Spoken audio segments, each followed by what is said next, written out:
Hello, Grumpy Old Fart here.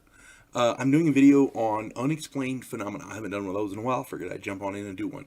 I found an interesting video on YouTube the other day, and it was titled "Advanced Machining in Ancient Egypt," and it led to that wasn't the actual video, I don't believe, because I think it led to a different video, but it was on the same subject, and it was interesting.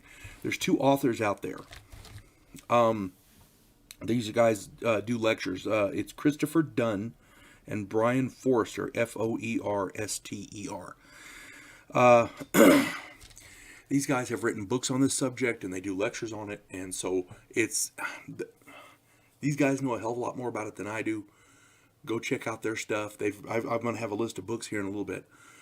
But they believe that the ancients in Egypt had use of advanced machine tools, and they make a pretty good case for it. Apparently, these ancients used these to carve statues and make their stonework. There's a number of different places in Egypt. Let me find it. Luxor, Karnak, Giza, many other places. The one that got me was the statue of Ramses II. This statue is perfect. They use three-dimensional spherical trigonometry when they did this statue, and it is perfect. Front, side, back, all of it. I want to say it was Christopher Dunn. He took a photo of this statue's face, and he made a copy of it. And then he flipped that copy over, and he made it transparent. And then he overlaid it on the regular picture, and it matched up perfectly. This statue is perfect in all three dimensions. Every curve, every slope, every little indentation, all of it is perfect. You got to see it. Okay, this wasn't done with a guy with a hammer and chisel. Okay, there's a lot of good sculptors out there over the centuries, really good ones, talented people. But to get this kind of perfection, I don't think it could be done by hand. If it is, I could see somebody doing it once in a while. Getting this curve and that curve the same. I could see, but every curve on this they use. You got to see the video. It's astounding. I don't believe this type of machine could be done by hand. I don't believe it could. There's a lot of if we were going to do that today, we would have to use one of those computerized CNC machines to get it that perfect, and even then, there's going to be some variance. This is perfect. You got to see it. It's ridiculously perfect. And these men make an excellent case for their claims.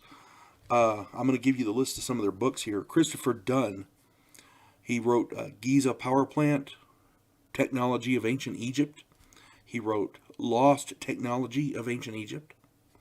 And then Brian Forrester, and he's written other books too, but I'm giving you the books on this subject, as far as I can tell. Brian Forrester wrote Aftershock, the Ancient Cataclysm That Erased Human History.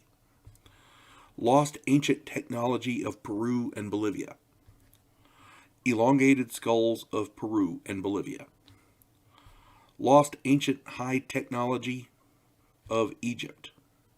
Lost Ancient Technology of Egypt, Volume 2. And he's written more. I'm just giving you the basic ones. Now, again, I don't know if any of that's true. I don't know if what they had or what they didn't have. But Christopher Dunn, rather. Christopher Dunn showed places on some statues where it looks like somebody had a machine tool and they were using it, and they slipped and gouged into the stone, and that, to me, that looks pretty credible. They've got bore holes that look like they were machined as opposed to drilled by hand with a drill, and again, these things are perfect. You got to see them. This is something along the lines of the H blocks of Pumapumku. I did a video on those as well. So, I can't see anybody being able to do this by hand. If they did, So, I mean, I don't think it's possible. I honestly don't believe that it's possible. But go check out those videos. Type in those names, Christopher Dunn and Brian Forrester. You'll get all kinds of good videos on them on YouTube.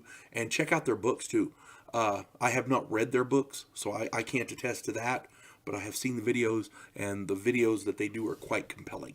So go check that out. If this is true, it throws a monkey wrench in everything that the scientists and the anthropologists and the archaeologists and like that have been telling us for centuries. So, again, go check those out. If anything else, if you can disprove it, great. But they make a pretty good case. You folks have a good day. God bless one and all.